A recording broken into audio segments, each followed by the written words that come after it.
Hello fellow travelers and welcome back to the Biggs Homestead Kitchen. My name is Cynthia and today we're doing an update on our January pantry challenge. So if you're ready, press the like button and let's go!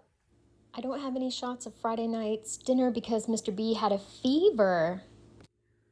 So Mr. B woke me up Friday morning about 3:30 in the morning saying that he didn't feel good. His fever was 102.4 and I immediately went into like mom medic mode and put on a pot of soup. I was so thankful I had this chicken bone broth in the pantry. I was able to dump in some chicken thighs that I had boiled and canned earlier in the year and then make a delicious soup.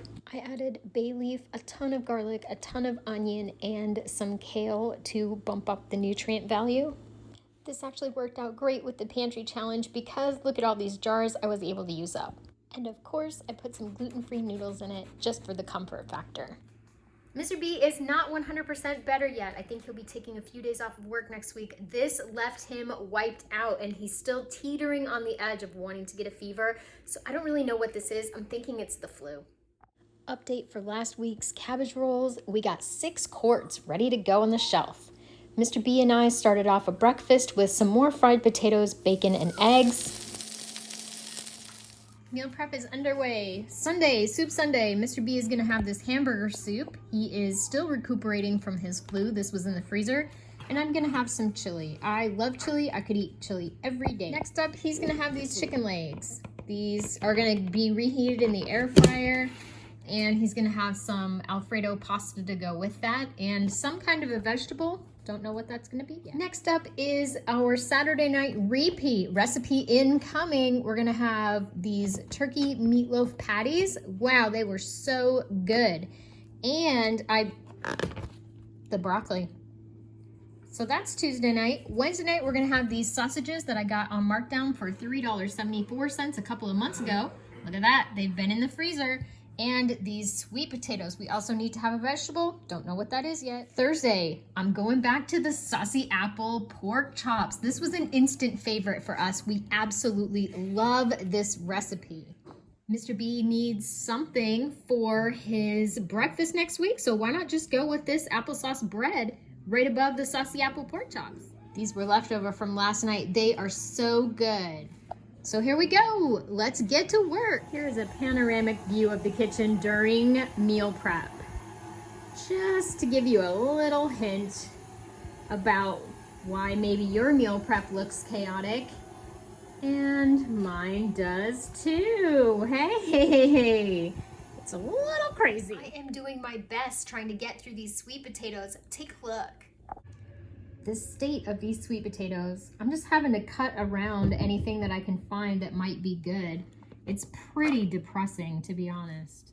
I need to make something for my recovery meeting tonight. I'm gonna make some peanut butter no-bake cookies to take with me because, look at this, where is it? I have these oats that are hanging out in my pantry and they are not gluten-free.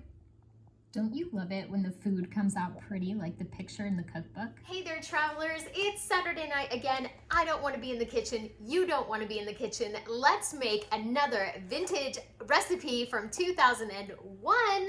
See if it's any good and get out of the kitchen in 10 minutes or less. Press the like button and let's go. Here's our ingredients. I'm going to substitute ground beef for ground turkey because I had this in the freezer. It needs to get used up. 2 eggs, some milk.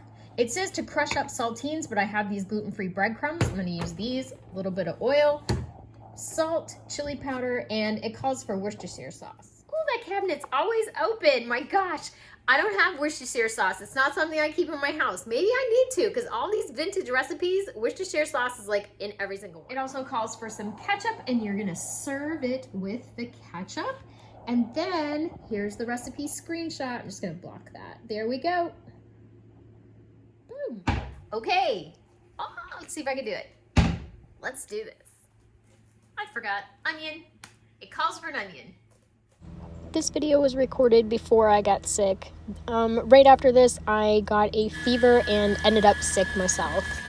According to the recipe, you just take this by the handful and form it into some patties, and then you roll it in your saltine crumbs. Since they don't make gluten-free saltine crackers, I just used breadcrumbs and the substitution worked great. I think you could also use Ritz crackers for this recipe, breadcrumbs, pretty much anything that you have on hand. For us, it was delicious. These actually look like they might come out fancy. I don't know. Time to fry, but we're gonna wait for this pan to get super hot. While we're waiting for our pan to get hot, let's try an easy broccoli Parmesan bake sent in by Robin Blakely back in 2001. This looks easy and it looks cheesy, which is my favorite. Basically right here, I have a 2-pound bag of broccoli from Walmart and it is mostly thawed and drained. I have my homemade cream of mushroom soup here. Y'all know that cream of mushroom soup is something that I can't normally eat from a grocery store because it has gluten in it, so I just made my own real quick. If you have cream of mushroom soup in your pantry, go ahead and use that. Even cream of chicken soup I think would work. This is easy. You just take all your ingredients and dump them in with the broccoli. I love easy recipes that are dump and go. That was crazy easy to put together. Slam that into a greased casserole dish and we are good to go in the oven. That pan is smoking. Let's get the patties in.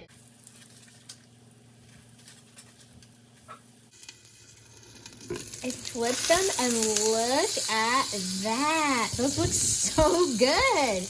A little worried about the seasoning, but they look really good. I've been in the kitchen longer than 10 minutes. I don't like that, but these took a little minute to fry. And that looks pretty yummy in there. Can't wait to taste that broccoli and see how it comes out. Let's see. These are hot and they just came out of the pan, so let's just see. Take one. All right. You're supposed to dip them in the ketchup. Oh, they smell like. Smells like. God, it's right there. Long John Silver Touch Puppies. That's what it smells like. Huh. Smell it. No, I don't. I smell it. I think it could stand a whole ton of seasoning. Like I think the meatloaf itself is a little bland for me. I like the crunch. I like that a lot. It's got a nice crunchy exterior. The crunch is real good. This was definitely a frugal recipe, 100%. So thank you to Nancy Carpenter of Sydney, Montana for sending in this recipe back in 2001 and letting us try it. Use more spice, Nancy.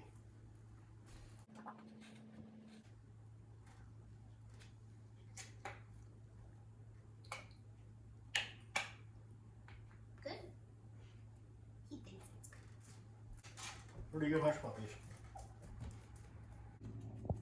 That's some fine looking broccoli right there. It looks really good. Yummy. Fine looking broccoli, take 2. See it steaming. It's good. Tastes like broccoli with cheese on it. It's like steamed broccoli, mushrooms, and cheese. Yeah. Pretty simple. Delicious. Would make again. Salt and pepper. Salt and pepper, babe. Another successful meal created from a vintage cookbook, another recipe gone gluten-free. And here we have it, finished product. Thank you so much for watching. Hope you got something out of the video. And remember everybody, no matter where you roam, you can always find your way back home to the Biggs Homestead Kitchen. Just follow the delicious smells. Bye. She made something one time. It was turkey something. But I remember. Some kind of meatballs. No, it was like patty, like steaks or burgers or something. I think it was burgers the first time or 2. And I'm eating them. I'm like, oh, these are horrible. What is this?